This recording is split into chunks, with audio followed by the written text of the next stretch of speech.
श्रोते हो, आपण ऐकत आहात रेडिओ पुणेरी आवाज 107.8 FM आणि आपण हा खेळ शब्दांचा या कविता व चारोळ्यांच्या शोमध्ये आहात RJ कैलाससोबत. तर आपल्याला माहीत आहे की आपण दर रविवारी दुपारी 2 ते 3:30 या वेळेमध्ये आपल्या संपूर्ण भारतातल्या एवढे नाही तर जगभरामधून जे आपले सर्व श्रोते, कवी, कवयित्री, मान्यवर आहेत, त्या ज्या आपल्याला विविध शब्दांवर ज्या सुंदर सुंदर कविता आणि चारोळ्या पाठवत असतात तर त्या आपण सादर करत असतो आणि त्या सर्व मान्यवरांच्या सुंदर अशा रचनांसोबत आपण हा खेळ शब्दांचा हा सजवत असतो. एवढंच नाही तर मी तुमच्याशी गप्पासुद्धा मारत असतो. आणि आता नवरात्रीचे दिवस चालू आहेत श्रोते हो. आपल्याला माहीत आहे की कोरोनाच्या पार्श्वभूमीवर आपण सर्वजण घरामध्ये राहूनच सण साजरे करत आहोत. मी आपल्या सर्वांना नम्र विनंती करतो की आवश्यकतेशिवाय आणि आवश्यक ती काळजी घेतल्याशिवाय आपण घराबाहेर पडू नका. तुम्ही तुमच्या कुटुंबासाठी खूप अनमोल आहात आणि जे सर्व छोटे बच्चे आहेत, जे बालचमू आहेत, त्या सर्वांना मी आजच्या शोमध्ये सुद्धा एक नम्र विनंती करतो की तुम्ही तुमच्या मम्मी पप्पांना, इतर सर्व नातेवाईकांना, काका असतील, काकू असतील, आजी असतील, आजोबा असतील किंवा अन्य कोणीही, दीदी असेल, दादा असेल, तर ते जर घराबाहेर पडत असतील तर तुम्ही त्यांना मास्क लावल्याशिवाय आणि सॅनिटायझरची बाटली खिशात घेतल्याशिवाय तुम्ही त्यांना घराबाहेर पडू नका. त्यांना तुम्ही हट्ट करा की जरूर मास्क लावा. कितीही जवळ जायचं असेल, कितीही कमी वेळामध्ये जाऊन परत यायचं असेल तरीसुद्धा शासनाच्या सर्व निर्देशांचं पालन करा. कारण कोरोना महामारीचं संकट अजूनही संपलेलं नाही आहे श्रोते हो. त्यामुळं सर्वांनी काळजी जरूर घ्या. आणि आपल्या आजच्या या शोमध्ये आपण शिल्पकार या शब्दावर बोलत आहोत. कारण आपण पाहिलंच श्रोते हो की कोरोनाचं संकट, युद्धजन्य परिस्थिती, मी मगाशीही म्हटलं श्रोते हो की या सर्व परिस्थितीमध्ये आपल्याला आतून ऊर्जा निर्माण करणं, आपण आपल्या स्वतःतली प्रतिभा ओळखणं, आपण स्वतःला ओळखणं हे खूप गरजेचं आहे.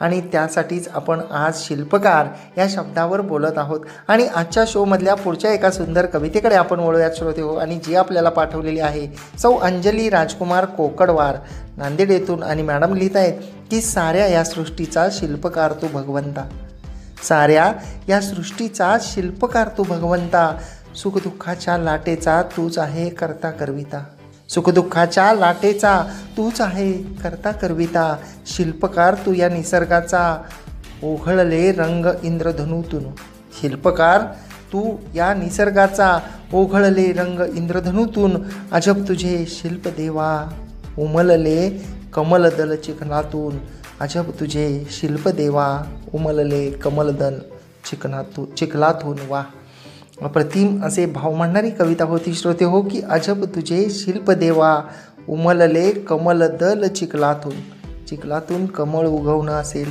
सुखदुःखाच्या लाटेचा तो शिल्पकार आहे, तो परमेश्वर आहे, असे भाव मांडणारी रचना होती. आणि पुढची जी एक कविता आहे श्रोते हो ती आपल्याला पाठवलेली आहे शुभांगी गायकवाड सातारा येथून.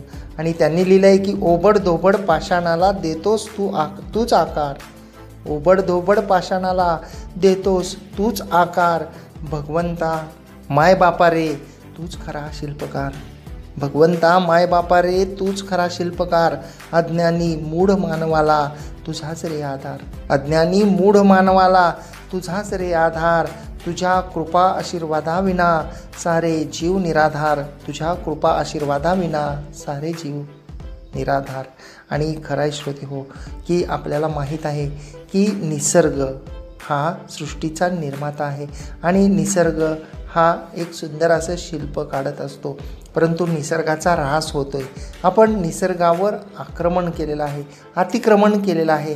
आपण नैसर्गिक नियमांचं पालन करत नाही. त्यामुळं निसर्गाचा श्वाससुद्धा गुदमरत होता. आणि या लॉकडाऊनच्या काळामध्ये निसर्गाने सुद्धा मोकळा श्वास घेतलेला होता. त्यामुळं मला असं वाटतं की तो जो शिल्पकार आहे निसर्ग, त्याचासुद्धा आपण सन्मान केला पाहिजे. आणि पुढची जी एक कविता आहे श्रोते हो ती आपल्याला पाठवलेली आहे सौ विदिशा वी तवसाळकर, भांडूप, मुंबई येथून. आणि मॅडम लिहित आहेत की सख्या तूच शिकवली प्रेमाची भाषा मला, शब्दात गुंफून भावनेतून काव्यात उतरवलेस मला. सख्या तूच शिकवली प्रेमाची भाषा मला, शब्दात गुंफून भावनेतून काव्यात उतरवलेस मला. जीवन गाणे माझे तुझ्याच सुरांनी सजले, जीवन गाणे माझे तुझ्याच सुरांनी सजले. शिल्पकार तू माझा नकळत बंध तुझे माझे जुळले, शिल्पकार तू माझा नकळत बंध तुझे माझे जुळले. वा, अप्रतिम असे भाव मांडणारी प्रेमकविता होती श्रोते हो, की सख्याला शिल्पकार संबोधून अतिशय सुंदर असे भाव मांडलेले होते. आणि पुढच्या 2 चारोळ्या आहेत श्रोते हो, ज्या आपल्याला पाठवलेल्या आहेत सौ अश्विनी चौधरी अंबरनाथ ठाणे येथून. आणि त्या लिहित आहेत की तुझ्या जीवनास मानसा देतोस तू आकार, तुझ्या जीवनास मानसा देतोस तू आकार. तुझ्या आयुष्याचा तूच आहे शिल्पकार, तुझ्या आयुष्याचा तूच आहे शिल्पकार. आणि दुसऱ्या चारोळीत त्यांनी लिहिलंय की तूच निर्मिलेस हे जग, घडवलेस तू सृष्टीला, तूच निर्मिलेस हे जग, घडवलेस तू सृष्टीला. शिल्पकार तू या जगताचा, वंदिते मी परमेश्वराला, शिल्पकार तू या जगताचा, वंदिते मी परमेश्वराला. अप्रतिम अशा चारोळ्या होत्या श्रोते हो.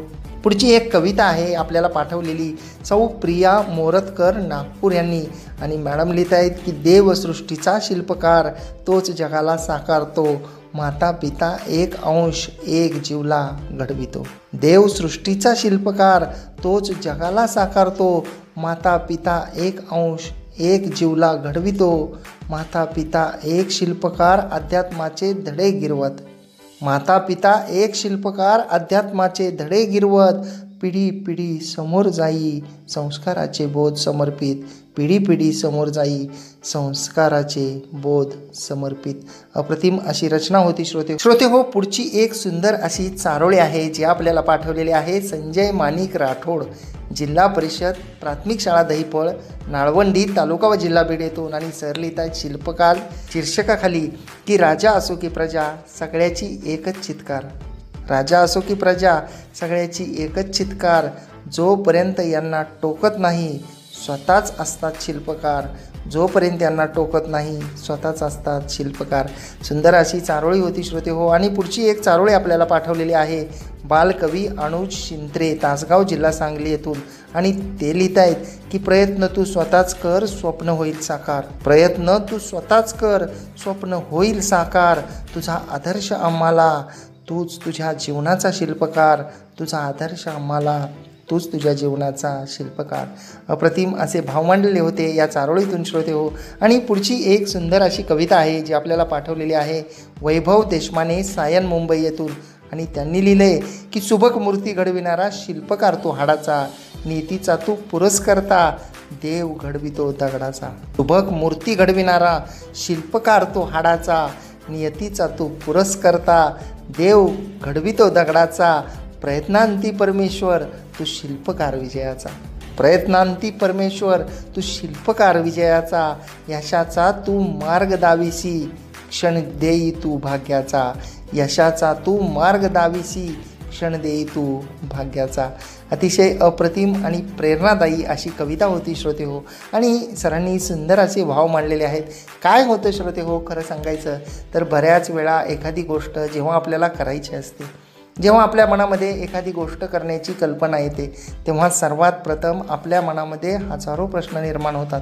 त्यातले महत्त्वाचे जे प्रश्न असतात ते म्हणजे मला हे जमेल का, हे शक्य आहे का, हे मी करू शकतो का, हे मी करायला घेतलं तर याला काय काय लागेल, ते उपलब्ध होईल का, आणि हे सगळं करून माझ्या प्रयत्नांना यश येईल का.